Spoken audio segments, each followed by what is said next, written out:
Welcome, dear student, to this theory session of manufacturing processes. In previous lecture or session, we had seen introduction of our last unit, that is sixth one, plastics or polymers. So we are mainly dealing with the synthetic plastics, which are mainly categorized into three types: thermosetting plastics, thermoplastic, and rubbers. And out of these three, we are concentrating on thermosetting and thermoplastics. So previous lecture concerned about basic of plastics, its advantages, disadvantages, different constituent for making a plastic, etc. In today's lecture, we will concentrate on plastic shaping process. हमें इसमें क्या देखना है, plastic को shape कैसे करते हैं वो हमें देखना है. Plastic shaping process, different plastic shaping process. Now this unit is comparatively easy because most of the process you have heard either in welding or in forming. Plastic shaping में mostly कौन सी process होती है? Forming process होती है. और plastic joining में mostly welding की process होती है. So that's why this unit is comparatively easy compared to previous units. So let's start. Forming and shaping of plastics. The first one is extrusion. We had already heard about extrusion. I had already given you an example of a toothpaste extruded from toothpaste tube. Process is exactly similar. Only the difference is that for plastic, the machine is somewhat different. यहाँ पर अगर concentrate करते हो तो ये portion exactly similar है.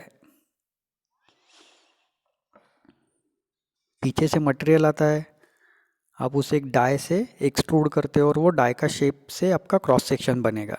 This section is similar but the difference is where remaining machine. तो extrusion में रिमेनिंग मशीन में आपको यहाँ पर डिफरेंस मिलेगा. Extrusion is one of the fundamental shaping process for metals and ceramics as well as polymers. Extrusion हमने देखा है, मेटल के लिए यूज होता है, वो हमने डिटेल में देखा है. सिरेमिक्स में भी आप एक्सट्रूजन यूज कर सकते हो for getting different shapes and as well as it is very popular in polymers और plastics. Now let us concentrate on the machine. Extrusion process plastic में कैसे होता है, मेटल में कैसे होता है हमने देखा है कि रैम होता है. रैम के बीच में हम क्या करते हैं, मेटल को रखते हैं, हीटेड मेटल को जो प्लास्टिक स्टेट में होता है, उसे हम रैम से पुश करते हैं अगेंस्ट द डाई और डाई से आपका रिक्वायर्ड क्रॉस सेक्शन का प्रोडक्ट एक्सट्रूड होता है बाहर की तरफ. ये मेटल में था. Now as a plastic required very less temperature, it do not involve keeping a raw material directly in a plastic state. Plastic state मतलब प्लास्टिक सिंथेटिक प्लास्टिक के बारे में, यानी रॉ मटेरियल के बारे में नहीं, प्लास्टिक स्टेट बोल रहे हैं हम. जैसे मेटल भी प्लास्टिक स्टेट में हो सकता है, वैसे यहाँ पर प्लास्टिक स्टेट में रखने की ज़रूरत नहीं है because plastic required very less temperature to melt compare to metals. तो किस तरह से मशीन होती है, आपके सेंटर में एक शाफ्ट होता है जो रोटेट होते रहता है और उस शाफ्ट पर स्क्रू जैसे एलिमेंट बनाए जाते हैं. आप यहाँ पर देख रहे हो सेंटर शाफ्ट है और उस पर ऐसे स्क्रू जैसे एलिमेंट बनाए गए हैं. This is like a screw. Now there is a hopper. यहाँ पर आपको हॉपर दिख रहा है in which plastic pellets, plastic का रॉ मटेरियल, छोटे छोटे प्लास्टिक के टुकड़े इस हॉपर में डाले जाते हैं. नाउ दिस मशीन ट्यूब, ये जो आपका मशीन ट्यूब है, इस मशीन ट्यूब को ही हीटिंग एलिमेंट प्रोवाइड किए जाते हैं. there are heating element which is directly attached with the machine tube, और ये ट्यूब को हीट करने का काम करते हैं। तो जो सॉलिड फॉर्म में आपके पास हॉपर में प्लास्टिक है वो धीरे धीरे मेल्ट होता जाएगा, और क्योंकि आपका शाफ्ट एक स्क्रू जैसा है तो स्क्रूइंग एक्शन की वजह से वो आगे भी बढ़ता जाएगा। सो धीरे धीरे आपका पूरा मेल्ट हो जाएगा। तो यहाँ तक आने तक देखिए यहाँ पर क्या लिखा है, पॉलीमर मेल्ट, वो पूरी तरह से मेल्ट हो जाता है इस पोजीशन पर। अब स्क्रू उसे धीरे धीरे आगे लेके जाएगा। After some time it will reach a breaker plate. Breaker plate मतलब एक छलनी जैसा पार्ट है जहाँ से प्लास्टिक अब डाई पोर्शन में एंटर करेगा। तो ब्रेकर प्लेट के थ्रू जाकर, तो ब्रेकर प्लेट से पास होकर वो जाएगा डाई पोर्शन में, और कंटिन्यूस स्क्रूइंग एक्शन की वजह से पीछे से एक कंटिन्यूस प्रेशर मेंटेन है। अभी भी जो प्लास्टिक मेल्ट है आपका, पॉलीमर मेल्ट है, उसके ऊपर कंटिन्यूस प्रेशर मेंटेन है due to the continuously rotation of screw shaft. अब धीरे धीरे डाई तक आएगा और डाई से फाइनली प्लास्टिक आपका एक्सट्रूड होगा, और ये कंटिन्यूस प्रोसेस है। अनलाइक द मेटल्स, मेटल में क्या होता है, एक particular amount of raw material आप वहाँ पे रख देते हो जो आप बाद में चेंज नहीं कर सकते, उसका कंटिन्यूस सप्लाई नहीं होता है। लेकिन पॉलीमर में यहाँ आप ऊपर से डालते रह सकते हो कंटिन्यूसली, और ये प्रोसेस कंटिन्यूस चलता रहता है एक्सट्रूजन का। That is the main difference, ये प्रोसेस कंटिन्यूस है। मेटल में एक्सट्रूजन प्रोसेस कभी भी कंटिन्यूस नहीं होता। जितना रॉ मटेरियल है लिमिटेड अमाउंट ऑफ, उतना खत्म हो गया, आपका एक्सट्रूजन प्रोसेस वहाँ पर स्टॉप हो जाएगा। फिर आपको रैम पीछे की तरफ लेना पड़ेगा, फिर से रिक्वायर्ड रॉ मटेरियल वहाँ पे रखना पड़ेगा। लेकिन इस केस में जो, क्योंकि हम रैम नहीं स्क्रू मैकेनिज्म यूज़ कर रहे हैं, this process is very continuous. So this machine is divided into 3 section. जो बैरल है आपका, आउटर केस जो है मशीन का, वो 3 सेक्शन में डिवाइड होता है। फीड सेक्शन, जहाँ से प्लास्टिक को अंदर मशीन में फीड किया जाता है। कॉम्प्रेशन सेक्शन, कॉम्प्रेशन सेक्शन इसलिए क्योंकि इस सेक्शन में, मतलब इस सेक्शन में प्लास्टिक पूरी तरह से मेल्ट हुआ नहीं है, तो सॉलिड प्लास्टिक वो स्क्रूइंग एक्शन की वजह से क्या होता है, कॉम्प्रेस होता है। And next one is a metering section. अब यहाँ पूरी तरह से पॉलीमर मेल्ट हो चुका है और वो एक मेजर्ड क्वांटिटी में एक्सट्रूड होने के लिए रेडी है, इसलिए उसे क्या कहते हैं, मेटरिंग सेक्शन। तो ये 3 सेक्शन है मशीन के। तो मशीन आई होप आपको समझ में आ चुका है। थेरोटिकली तो हम इसे देखेंगे ही, लेकिन डायग्रामेटिकली मैंने आपको पूरा प्रोसेस समझा के दिया। Now theoretical explanation. In polymer extrusion, raw material in pellet or powder form is fed into extrusion barrel. आपको अब डायग्राम थोड़ी ध्यान में रखनी है। क्या था, पहले आउटर बैरल था, उसमें ऊपर की तरफ एक क्या है, हॉपर लगा हुआ है, जिसमें हम raw material in the form of pellet, छोटे छोटे टुकड़े या फिर पाउडर, दोनों में से कुछ भी हो सकता है, हम उसमें डालते हैं। Where it is heated and melted and force to flow through a die opening by means of rotating screw as show in figure. Barrel के अंदर कौन सी प्रोसेस होती है, हीटिंग की प्रोसेस होती है। प्लास्टिक को वहीं पे हीट करते हैं, वहीं पे मेल्ट करते हैं, और वहीं पे उस पर कंटिन्यूस फोर्स बनाए रखते हैं, so that it will travel through a die for completing the extrusion process. The two main components of the extruder are the barrel and the screw. सबसे इम्पोर्टेंट क्या है, डाई सेक्शन तो है, लेकिन ये कॉमन है, मेटल में भी हमारे पास डाई सेक्शन होता था। यहाँ इम्पोर्टेंट 2 सेक्शन कौन से हैं, बैरल मशीन का आउटर पोर्शन, गन बैरल जिसे कहते हैं। हम बैरल कहाँ पर वर्ड यूज़ करते हैं, गन की बैरल, गन की नली, उसी तरह की एक नली होती है लेकिन थोड़ी लार्ज डायमीटर की होती है, उसे हम क्या कहते हैं, barrel. The die is not a component of a extruder. Extruder machine में क्या क्या आता है, इतना ही पोर्शन आता है। ये जो रिमेनिंग पोर्शन है ये एक्सट्रूजन मशीन का पार्ट नहीं है, ये एक्स्ट्रा अटैचमेंट है। The die is not a component of extruder. It is a special tool that must be fabricated for the particular profile to be produced. ये die ये removable है, आपको जो रिक्वायर्ड सेक्शन आप आउटपुट में चाहिए उसके अकॉर्डिंगली आपको डाई वहाँ पर फिट करनी पड़ेगी। तो this is not part of machine. A hopper containing the raw material is located at the end of the barrel opposite to the die। एक एंड पर डाई है तो दूसरे एंड पर क्या है, हॉपर है इनपुट के लिए। मतलब पीछे लास्ट एंड पर आप इनपुट दोगे और फ्रंट एंड पर आप क्या करोगे, आउटपुट लोगे। The pellets are fed by gravity into the rotating screw whose turning moves the material along the barrel। Gravity से हॉपर से कहाँ आएगा, स्क्रू के ऊपर आएगा मटेरियल।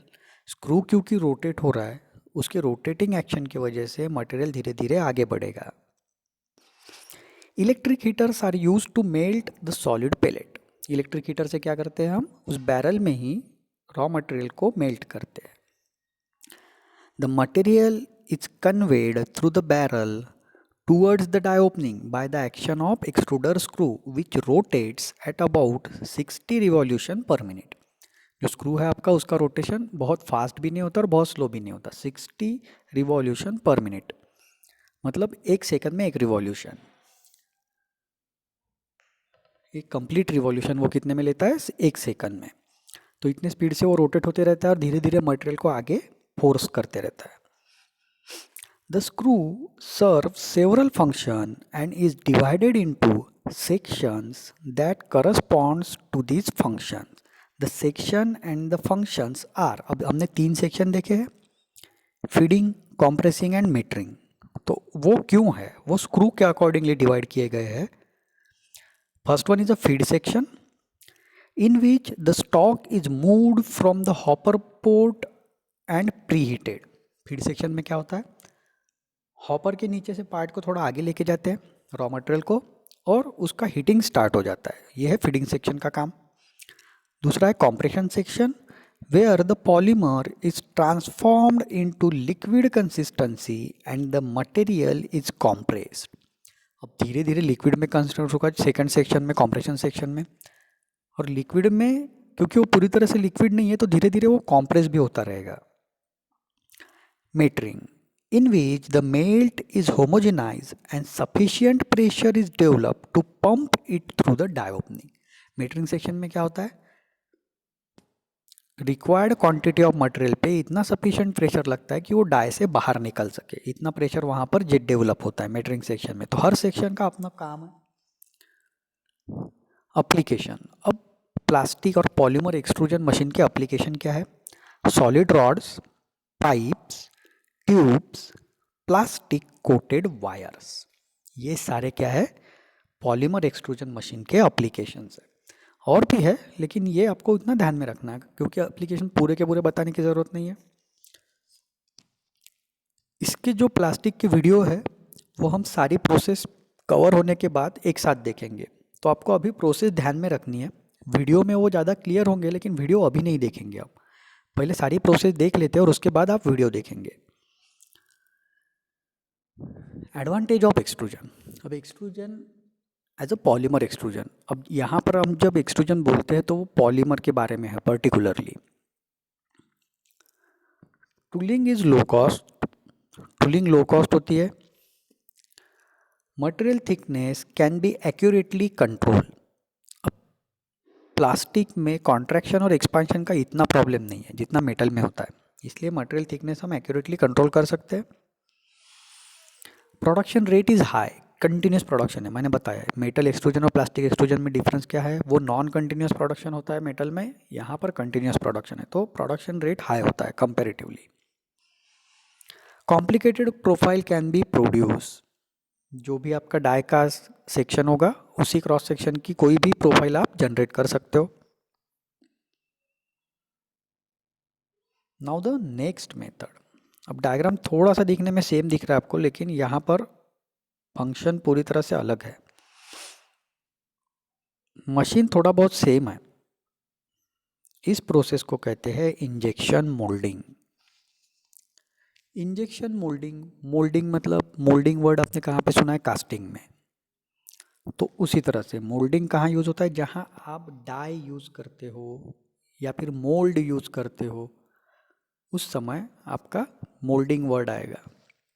मतलब एक कैविटी रहेगी, उस कैविटी में आपको मोल्टन स्टेट में मटेरियल को रखना है, सॉलिडिफिकेशन के बाद उसे बाहर निकालना है। ये प्रोसेस हो गया कास्टिंग या मोल्डिंग का। तो एग्जैक्टली वही प्रोसेस हम देख रहे हैं सारी, लेकिन प्लास्टिक के लिए वो थोड़ी बहुत चेंज हो जाती है because of the it is the different material, so it required different thinking for designing of machine. So let's see. It is a process in which a polymer is heated to a highly plastic state and forced to flow under high pressure into a mold cavity where it solidifies. Exactly casting जैसा लग रहा है. जब मैंने ये पढ़ा तो क्या कहते हैं, वो हीट करते हैं, मतलब मेल्ट करते हैं to plastic state and force to flow under high pressure.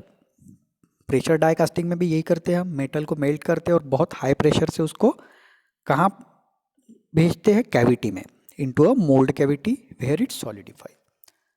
तो ये एक्चुअली प्रेशर डाई कास्टिंग है, लेकिन पॉलीमर के लिए. अब यहाँ पर आपको जो ये यूनिट दिख रहा है, डायग्राम थोड़ा ध्यान से देखिएगा. यहाँ पर जो यूनिट दिख रहा है आपको, वो दिखने में कैसा दिखता है, एग्जैक्टली सेम एज एक्सट्रूजन. इतना पार्ट, यहाँ पर भी हॉपर है, यहाँ पर भी आपको स्क्रू दिख रहा है, बैरल भी दिख रहा है, नाम भी वही है पूरे, barrel, feed hopper, and this one is a screw. लेकिन यहाँ पर ओनली स्क्रू नहीं है, यहाँ पर रेसिप्रोकेटिंग स्क्रू है. रेसिप्रोकेटिंग मतलब ये स्क्रू कैसे मूवमेंट में है, the movement of the screw is reciprocating. ये डिफरेंस है, ये ध्यान में रखना है आपको, हर चीज़ ध्यान में रखनी है कि डिफरेंस क्या है. दिखने में मशीन सारी सेम दिखेगी, लेकिन वो सेम है नहीं. तो यहाँ क्या होता है, मोल्डिंग मतलब आपको पहले तो एक मोल्ड लगेगा. तो ये है आपका परमानेंट मोल्ड जो मेटल से बना हुआ होगा. अब मूवेबल पार्ट को मूव करने के लिए यहाँ पर मैकेनिज्म है. ये मैकेनिज्म एक पार्ट को मूव करने के लिए है, दूसरा पार्ट आपका फिक्स है. यहाँ पर एक पिस्टन सिलेंडर अरेंजमेंट है.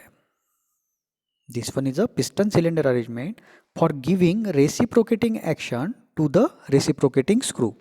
इस रेसिप्रोकेटिंग स्क्रू को रेसिप्रोकेट करने के लिए, लीनियर मोशन देने के लिए यहाँ एक पिस्टन सिलेंडर अरेंजमेंट है. पिस्टन सिलेंडर अरेंजमेंट में बैरल है एज इट इज, हॉपर भी है जिसमें आप प्लास्टिक रॉ मटेरियल डाल सकते हो. यहाँ बैरल के आउटर साइड में क्या है, हीटर भी है उसी तरह से. Now the major difference is at the end. Instead of die, यहाँ पर एक्सट्रूजन में डाई होती थी, यहाँ पर क्या आया है, नोजल आया है. And this nozzle is connected with the mould cavity. तो इसका काम क्या है, हॉपर में आप प्लास्टिक मटेरियल डालोगे, हॉपर से कहाँ आएगा वो, रेसिप्रोकेटिंग स्क्रू में, वो मेल्ट होना स्टार्ट होगा. And due to the reciprocating action of this screw, this material is continuously forced into a cavity where it will allowed to solidify, and after that movable part आप पीछे की तरफ move करोगे, material जो अंदर आपका solidify हुआ material है उसे रिमूव करोगे और फिर से ये प्रोसेस कंटिन्यू होता रहेगा. यहाँ पर भी अलग अलग सेक्शन है.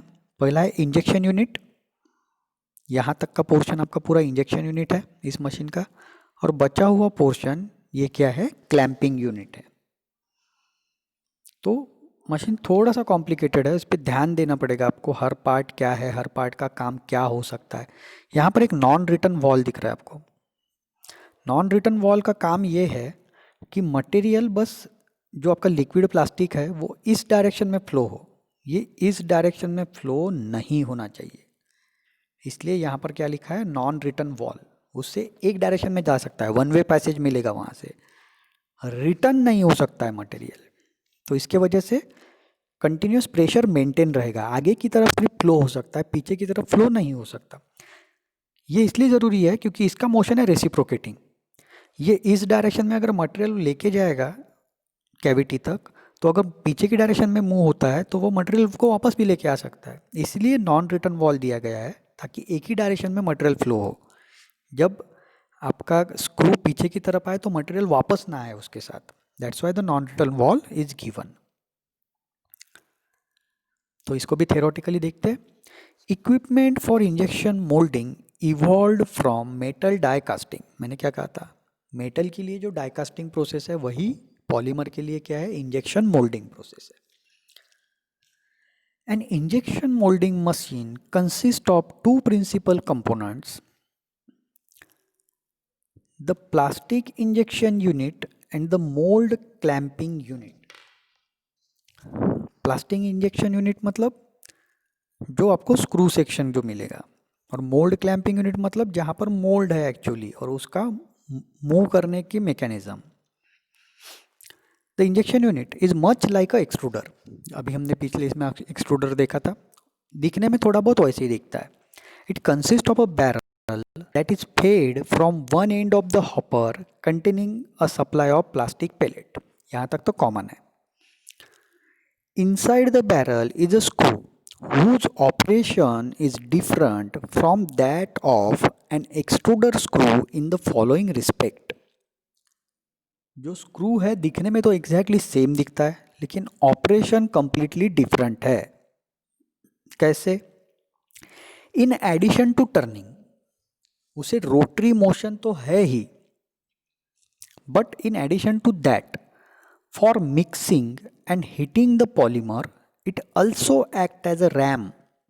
रैम का काम क्या होता है? लीनियर मोशन में ट्रैवल करना। तो ये स्क्रू रोटेट होते होते लीनियर मोशन में भी ट्रैवल करते रहता है। That rapidly moves forward to inject molten plastic into the mould. Because of this dual action, दोनों एक्शन है उसके पास, रोटरी और linear, it is called as reciprocating screw. Reciprocating इसलिए क्योंकि लीनियर मोशन है, स्क्रू इसलिए क्योंकि रोटरी मोशन है। द क्लैंपिंग यूनिट, नेक्स्ट है आपका मोल्ड और उसको मूव करने का मैकेनिज्म।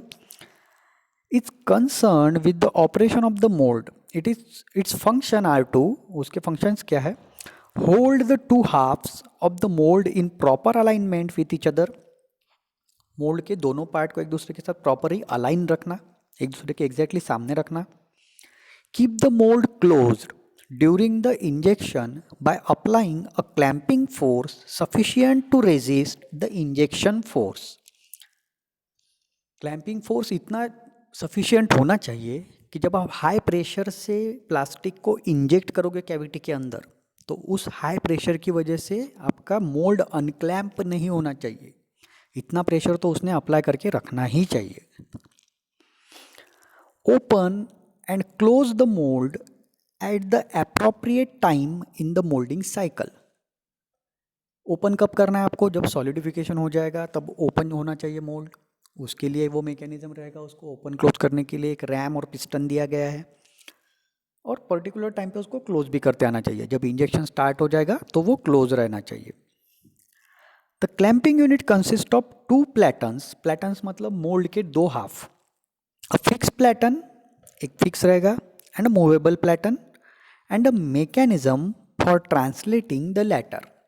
लेटर मतलब मूवेबल पैटर्न को मूव करने के लिए जो मैकेनिज्म लगेगा। इतने पार्ट उसमें होते हैं।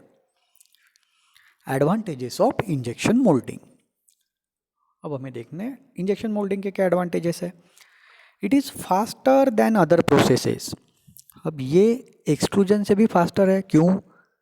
बिकॉज एक्सट्रूजन में तो सिर्फ रोटरी मोशन से मटेरियल पुश किया जाता था, यहाँ पर rotary as well as reciprocating, और रेसिप्रोकेटिंग मोशन हमेशा फास्ट होता है। It is use for mass production. Material wastage is low, बहुत कम मटेरियल वेस्ट होता है। Disadvantage, initial cost of the mould and moulding machine is high. Initially बहुत high cost आपको इन्वेस्ट करना है इस प्रोसेस में। Reliable temperature and pressure control is required. Pressure बहुत ज़्यादा भी नहीं होना चाहिए, बहुत कम भी नहीं होना चाहिए, उसी तरह से टेम्परेचर भी आपको कंट्रोल करना है, तो दोनों कंट्रोल यहाँ पर रिक्वायर्ड है। Applications, cups, chairs, toys, containers, knobs, automobile parts, most versatile process. हर चीज़ जो आप प्लास्टिक की देखते हो, जैसे प्लास्टिक के कप्स हो गए, मोल्डेड फर्नीचर मतलब जो चेयर देखते हैं आप प्लास्टिक की, टॉयज़, अलग अलग टॉयज़ भी इस प्रोसेस से बनते हैं, containers, large size containers, knobs, door के हैंडल या किसी छोटे कंपोनेंट के हैंडल, ऑटोमोबाइल पार्ट्स, ऑटोमोबाइल जो भी प्लास्टिक के पार्ट यूज होते हैं मोस्टली इस प्रोसेस से बनते हैं। मोस्टली, सारे के सारे नहीं, और भी प्रोसेस है वो भी हम देखेंगे, लेकिन ये प्रोसेस बहुत ज़्यादा वर्सेटाइल है, injection moulding. Now next one is also moulding process, but it is called as blow moulding. अब ब्लो मोल्डिंग ये बहुत ही इंटरेस्टिंग प्रोसेस है, and it is only applicable to few components like plastic and glass. Glass में भी use होता है, लेकिन प्लास्टिक में तो बहुत ज़्यादा पॉपुलर है ब्लो मोल्डिंग। इसके एग्जाम्पल क्या है? बॉटल्स, अलग अलग शेप के बॉटल्स, बैरल्स, ये सारे ब्लो मोल्डिंग से बनते हैं। ब्लो मतलब फूंकना। यहाँ हम प्रेशर से एयर को प्लास्टिक के अंदर ब्लो करके उसे फुला देते हैं ताकि हमारा बॉटल का शेप बन सके। ये इस तो वीडियो में आपको पूरी तरह से क्लियर होगा, लेकिन वीडियो हम जैसे कि बोला है एक साथ देखेंगे सारे। तो अभी थ्योरेटिकली समझते हैं क्या करते हैं। एक एक्सट्रूडर यूनिट से जो आउटपुट आता है, एक्सट्रूजन आपको पता है अभी प्लास्टिक एक्सट्रूजन, उसका आउटपुट डायरेक्टली एक किस में लेके जाते हैं हम? डाई में लेके जाते हैं। So this one is a die, ये डाई का एक हाफ है, ये डाई का दूसरा हाफ है। ये आपका एक्सट्रूजन का आउटपुट है, यहाँ से आउटपुट में जो भी प्रोडक्ट आएगा वो डाई के अंदर हम लेके जाते हैं। अब डाई को क्लोज करते हैं। अब डाई जब क्लोज हो जाएगी तो ऊपर का पोर्शन ऑटोमेटिकली कट हो जाएगा, यहाँ पर देखिए, और नीचे से उसे हम क्लोज कर देंगे। Now the mould is closed. अब नीचे जो ये ओपनिंग आपको दिख रही है, इसका काम है, यहाँ पर देखिए, एयर को अंदर ब्लो करना। अब जैसे ही डाई क्लोज हो गया, हम यहाँ से हाई प्रेशर एयर अंदर क्या करते हैं? ब्लो करते हैं, जिसकी वजह से ये जो आपका हॉट रॉ मटेरियल है ये क्या हो जाएगा? डाई के साइज में कन्वर्ट हो जाएगा। तो ये डाई का शेप ले लेता है पूरी तरह से। Now after that the opposite process happen. Die open करेंगे हम, और ये यूनिट जो है, जो एयर ब्लो करने का यूनिट है, वो हम पीछे की तरफ एक्सट्रूड कर देंगे। तो आपको जो फाइनल प्रोडक्ट मिलेगा वो कुछ इस तरह से होगा। This process is only use for hollow products. Water bag हो गई, पानी की बोतल्स हो गई, कोल्ड ड्रिंक की बॉटल्स हो गई, जो भी प्लास्टिक की इस तरह से कंटेनर है वो सारे ब्लो मोल्डिंग से बनते हैं। ब्लो क्योंकि एयर हम अंदर ब्लो करते हैं प्लास्टिक के अंदर, तो ये बहुत ही फास्ट प्रोसेस है। Blow moulding is a molding process in which air pressure is used to inflate soft plastic inside a mold cavity। गुब्बारे को जैसे फुलाते हैं, इन्फ्लेट करते हैं, उसी तरह से हम प्लास्टिक को यहाँ पर फुलाते हैं। लेकिन कौन सा प्लास्टिक जनरली यूज होता है इसमें? सॉफ्ट प्लास्टिक, जो इजीली फूल जाए, आपका इन्फ्लेट हो जाए। तो मोल्ड के अंदर हम उसे इन्फ्लेट करेंगे ताकि मोल्ड का जो शेप है वही शेप आपके प्लास्टिक मटेरियल का हो जाए। It is an important industrial process for making one piece hollow plastic parts। अगर आपको एक सिंगल पीस में चाहिए तो इस प्रोसेस के अलावा दूसरा कोई ऑप्शन नहीं है आपके पास। मोल्डिंग से भी आप बॉटल बना सकते हो, लेकिन आपको पहले आधा पार्ट बनाना पड़ेगा, फिर दूसरा आधा पार्ट बनाना पड़ेगा, और दोनों को ज्वाइन करना पड़ेगा। लेकिन इस केस में सिंगल प्रोसेस में आपको सिंगल पीस कहीं से भी जिसको ज्वाइंट नहीं है ऐसा पार्ट इससे मिलता है। So it is an important industrial process for making one piece hollow plastic parts with thin wall such as bottles and similar containers। तो आपको प्रोसेस और एप्लीकेशन दोनों समझ में आ गए। तो होता क्या है, यहाँ पहले 1 2 3 4 डायग्राम देख लीजिए, 4, और उसका हम पॉइंट वाइज ही एक्सप्लेनेशन देखेंगे। पहले पॉइंट का, दूसरे डायग्राम का, तीसरे डायग्राम का और फोर्थ डायग्राम का। तो एक बार डायग्राम ध्यान से देख लीजिए, पहले डायग्राम में क्या है, दूसरे डायग्राम में क्या है, तीसरे डायग्राम में क्या है, फोर्थ डायग्राम में क्या है। First, extrusion of पेरिसन।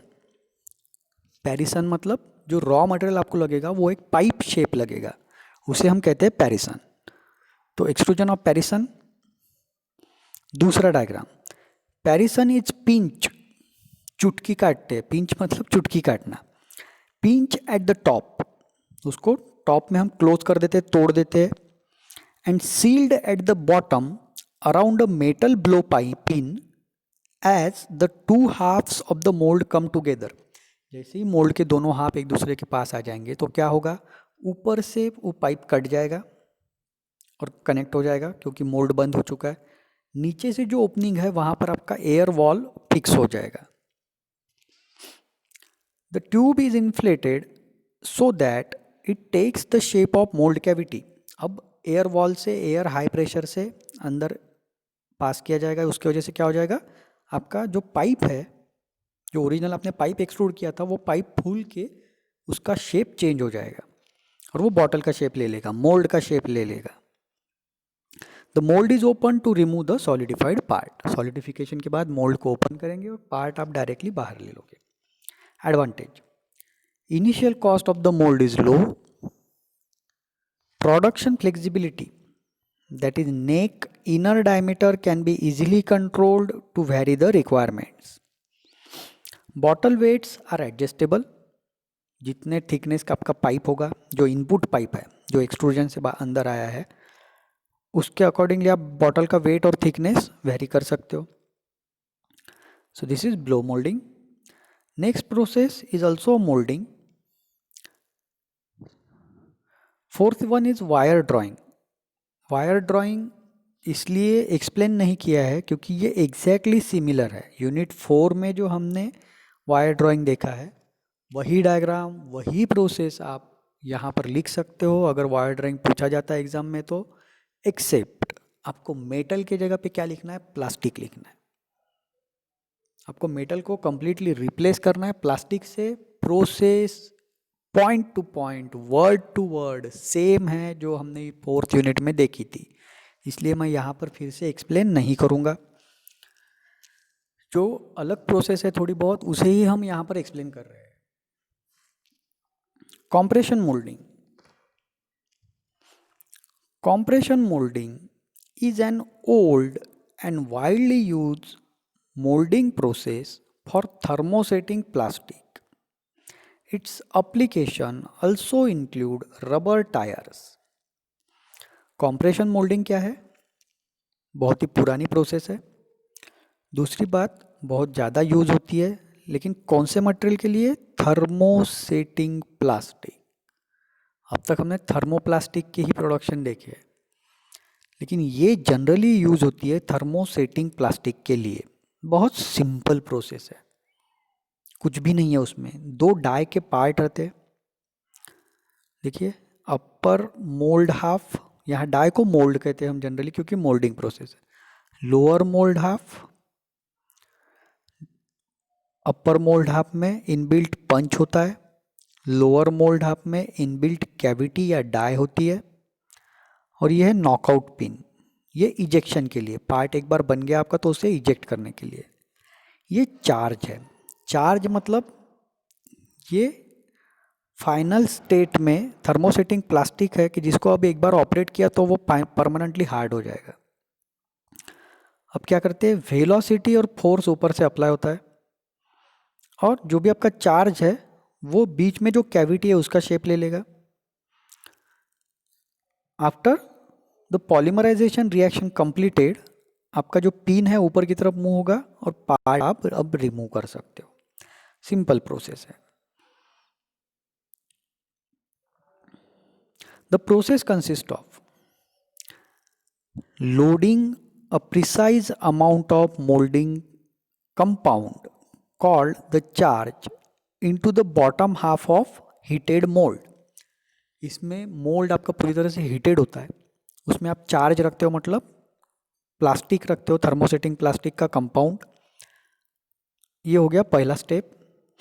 दूसरे स्टेप में bringing the mould half together to compress the charge, forcing it to flow and confirm to the shape of cavity. अब दोनों हाफ को हम क्लोज कर देंगे तो बीच में जो चार्ज है वो प्रेशर की वजह से फ्लो होकर कैविटी का शेप ले लेगा। Heating the charge by means of hot mold to polymerize and cure the material into a solidified part. अब उस मोल्ड को पूरी तरह से हीट किया जाता है, जैसे वो बंद पोजीशन में है, दोनों मोल्ड एक दूसरे के साथ कनेक्टेड है, उस पोजीशन में उसे हीट किया जाता है ताकि थर्मोसेटिंग प्लास्टिक में पॉलीमराइजेशन प्रोसेस हो। हीट की वजह से पॉलीमराइजेशन हो जाएगा और अब जब सॉलिडिफाई होगा तो वो परमानेंटली सेट प्लास्टिक हो जाएगा, क्योंकि ये थर्मोसेटिंग प्लास्टिक है। एक बार आपने उसे सॉलिडिफाई कर दिया तो उसके बाद आप उसे मेल्ट नहीं कर सकते हो, वो बर्न हो जाएगा लेकिन मेल्ट नहीं होगा, शेप चेंज नहीं होगा। Opening the mould half and removing the part from the cavity, simple 4 step procedure है। Advantages, moulds used are less expensive, बहुत कॉम्प्लिकेटेड मोल्ड नहीं होता, मैकेनिज्म भी बहुत सिंपल होता है, इसलिए कम एक्सपेंसिव है। सेटअप कॉस्ट इज लो, बहुत इजीली सेटअप हो जाती है। Setup time is lower, process बहुत सिंपल है इसलिए सेटअप टाइम भी बहुत कम है। Good surface finish can be obtained. Disadvantages, low production rate, क्योंकि कंटिन्यूस प्रोडक्शन नहीं है। देखिए इंजेक्शन मोल्डिंग, कॉम्प्रेशन मोल्डिंग ये कंटिन्यूस प्रोडक्शन था, लेकिन ये कंटिन्यूस प्रोडक्शन नहीं है। Application, manufacturing of dishes, buttons, shirt के जो बटन होते हैं, प्लास्टिक की डिश जो होती है, handles, door handle, door knob, ये भी बनते हैं इससे। अब एग्जैक्टली सिमिलर प्रोसेस और एक मोल्डिंग का हमें देखना है जिसे कहते हैं transfer moulding. This is also a compression moulding, लेकिन कॉम्प्रेशन मोल्डिंग और ट्रांसफर मोल्डिंग में डिफरेंस ये है, कॉम्प्रेशन मोल्डिंग में जो चार्ज होता है वो चार्ज हम कहाँ पर रखते हैं, डायरेक्टली कैविटी में रखते हैं, लेकिन ट्रांसफर मोल्डिंग में चार्ज को कैविटी में नहीं रखते, एक अलग चेम्बर में पहले चार्ज रखा जाता है, उसको कॉम्प्रेस करने के बाद वो वहाँ से फ्लो होकर कैविटी में जाता है, इतना ही डिफरेंस है। कॉम्प्रेशन मोल्डिंग में डायरेक्टली कैविटी में ही चार्ज को प्लेस करते हैं और कॉम्प्रेस करते हैं। ट्रांसफर मोल्डिंग में अलग चेम्बर में कैविटी को छोड़ के एक दूसरे चेम्बर में चार्ज को रखते हैं, कॉम्प्रेस करते हैं और उस कॉम्प्रेशन की वजह से वो चार्ज फ्लो होकर कैविटी में जाता है। That is the main difference. आप डायग्राम से समझ सकते हो। देखिए यहाँ पर भी कैविटी है, लेकिन चार्ज कहाँ पर रखा हुआ है, कैविटी में नहीं है, अलग चेम्बर में रखा हुआ है। एक दूसरे डायग्राम में उसे उसी तरह से कॉम्प्रेस किया जाता है जैसे कॉम्प्रेशन मोल्डिंग में हो, लेकिन अब ये चार्ज इस चेम्बर से फ्लो होकर कहाँ चला गया, कैविटी में। ये आपकी कैविटीज़ है, ये एक कैविटी, ये दूसरी कैविटी, ये सेकंड कैविटी है। तो ये दोनों कैविटी में फिलअप हो गया प्रेशर की वजह से। अब आपको फाइनल प्रोडक्ट ऐसा इस तरह से मिला, लेकिन इसमें से एक्चुअल आपका प्रोडक्ट कौन सा है, बस इतना ही प्रोडक्ट है आपका। ये बचा हुआ एक्स्ट्रा पोर्शन आपको कट करके रिमूव करना पड़ेगा। In this process a thermosetting charge is loaded into a chamber, cavity में रखा है क्या, नहीं, in chamber, immediately ahead of mould cavity, mould cavity के पास ही होता है लेकिन अलग चेम्बर होता है। Where it is heated, pressure is then applied to force the softened polymer to flow into the heated mold where curing occurs। curing मतलब polymerization process complete होना, वो प्लास्टिक पूरी तरह से सेट हो जाना, तो हीटिंग की वजह से क्यूरिंग होता है। बस इतना डिफरेंस है, तो डिफरेंस बहुत बड़ा नहीं है दोनों में। एक अलग चेम्बर में रखा जाता है, इसको कॉम्प्रेशन मोल्डिंग में सेम वहीं पर आप चार्ज को रखते हो कैविटी में और कॉम्प्रेस करते हो। It is also called gate moulding. Gate moulding इसलिए क्योंकि आप एक सेंट्रल पैसेज से कैविटी तक मटेरियल को पहुंचा रहे हो, और उस पार्ट को हम क्या कहते हैं, गेट कहते हैं, अगर आपको कास्टिंग याद है तो। It is also called as gate moulding. The process consist of the material is generally pre heated and place in a heated transfer pot. जो चेम्बर है आपका जहाँ पर मटेरियल इनिशियली रखा जाता है उसे क्या कहते हैं, ट्रांसफर पॉट, क्योंकि वहाँ से मटेरियल ट्रांसफर होता है कैविटी में। When material is sufficiently soften the plunger force the fluid plastic through the screw into the closed mould where the final curing takes place. उसके बाद प्लंजर अप्लाई होता है और वो फोर्स करता है फ्लूइड प्लास्टिक को कि वो मोल्ड में पहुंचे, और जहां पर हीटेड मोल्ड की वजह से क्यूरिंग एक्शन कंप्लीट होता है। Curing time is less than compression moulding, क्योंकि प्री हीटेड है मटेरियल ही प्री हीटेड है हमारा। Once the plastic component has been cured the plunger moves up, उसी तरह से, and the component is ejected from lower portion of the mould cavity with the help of ejector pins. बाकी exact same procedure है। Advantages, speed of production is higher compare to compression moulding, compression moulding से थोड़ा speed अच्छा होता है। Maintenance cost is lower. Product consistency better than compression moulding. Disadvantages, initial cost of mould is high compare to compression moulding, compression moulding से advantages है लेकिन थोड़ा महंगा है। Wastage of material is more, क्योंकि बीच वाला जो पोर्शन मैंने आपको बताया था वो आपको कट करके रिमूव करना है, तो वो वेस्ट हो गया। Applications same as compression moulding, application में कोई भी डिफरेंस नहीं है। जो प्रोडक्ट आप कॉम्प्रेशन मोल्डिंग से बनाते हो वही प्रोडक्ट आप ट्रांसफर मोल्डिंग से बना सकते हो। ट्रांसफर मोल्डिंग थोड़ा एडवांस है, कॉम्प्रेशन मोल्डिंग का ही एडवांस स्टेज है।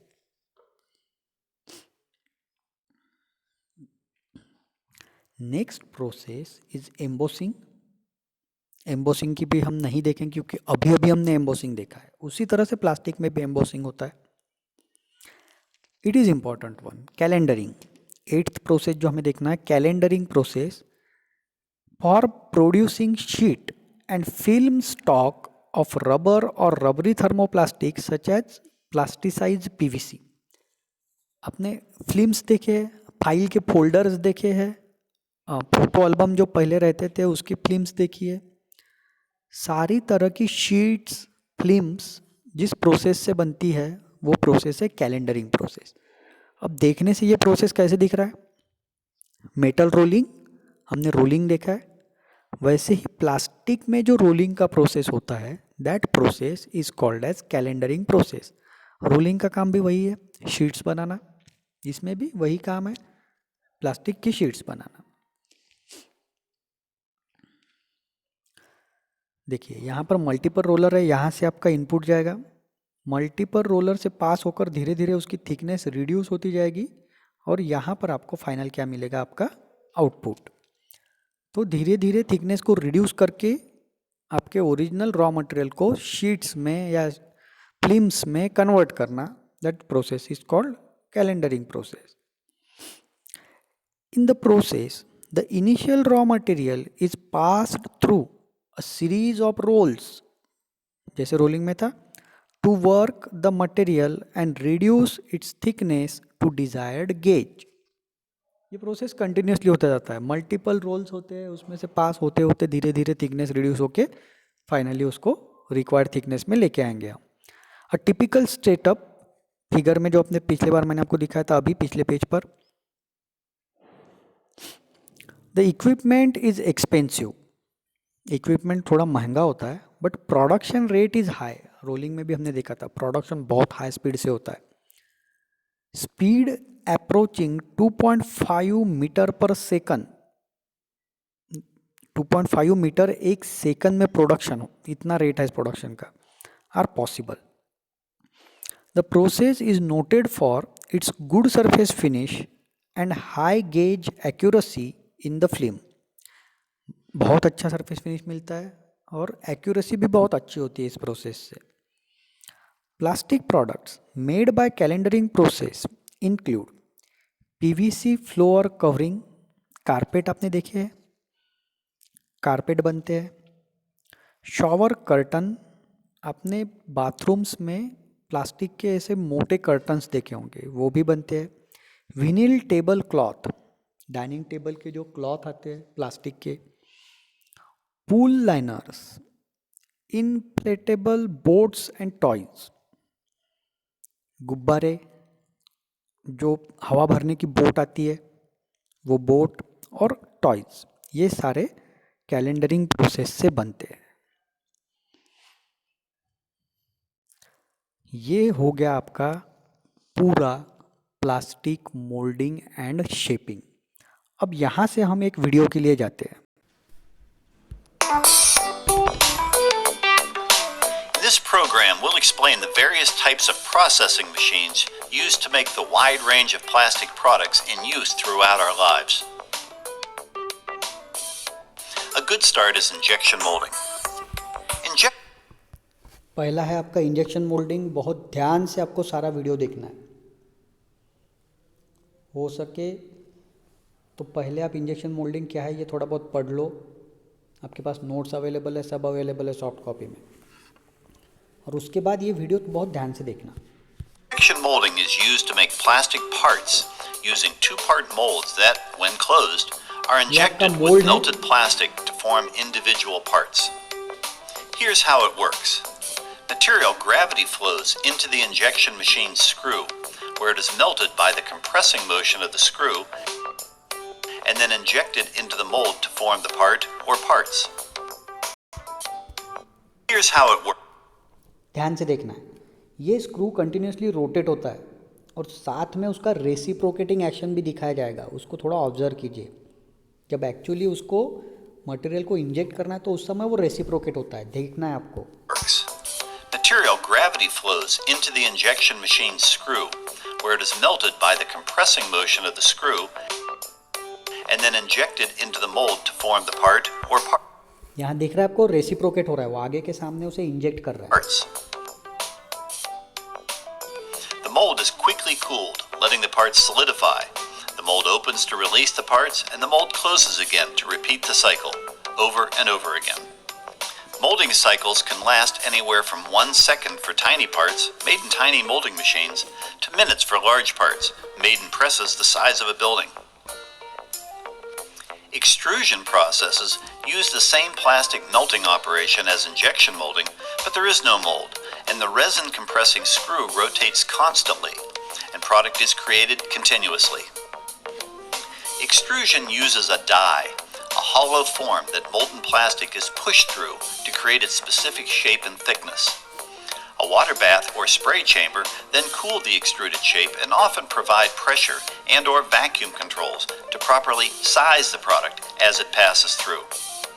Belts or cleated pullers apply smooth tension on the product and keep it moving in pace with the extruder. A cutter or saw create the final product length, or a winder creates spools of the final product. There are many variations to the extrusion process, but a mixture of extrusion and molding is found in the blow molding process, where plastic is continuously extruded into a tube shape and then clamped at a mold and blown into its shape with compressed air. It's a process that often operates in a shuttle movement with a set of molds. Each mold takes a turn grabbing a section of extruded tube, called a parison, and shuttling it to one side to blow it into a bottle shape, letting it cool and then releasing it to be filled with product or shipped. Each mold alternates with a second mold doing the same thing for maximum productivity.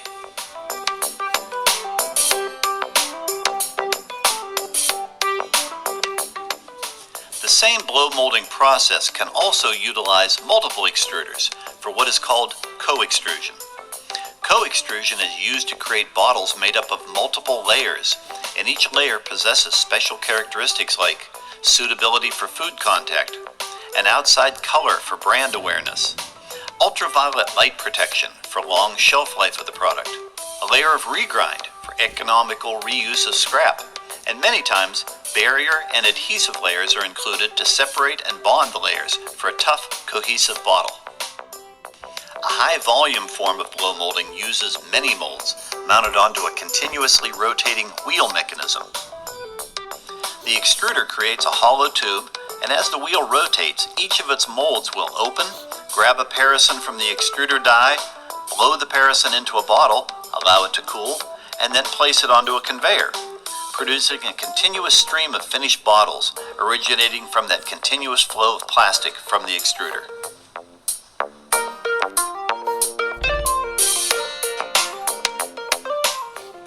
These wheel machines can also produce co-extruded bottles containing layers designed to meet the needs of the product and to use reclaimed material for maximum economy and recycling benefits. The very popular sales of plastic bottles for carbonated beverages has created a unique process for blow-molded bottles made specifically from polyethylene terephthalate, or PET. For PET blow molding, bottles are first created in a test tube shape, injection molded preform, and then, in a separate operation, reheated and blown into their final shape. This two-stage process creates bottles that we, as consumers, know to be thin-walled, yet capable of containing gaseous carbonated beverages without losing pressure or exploding, even if they are dropped. In the blown film extrusion process, thin plastic material. So this was very good video. With this video, we will stop with today's lecture. Don't forget to mark your attendance in the comment section of YouTube. Thank you. We will meet in next lecture.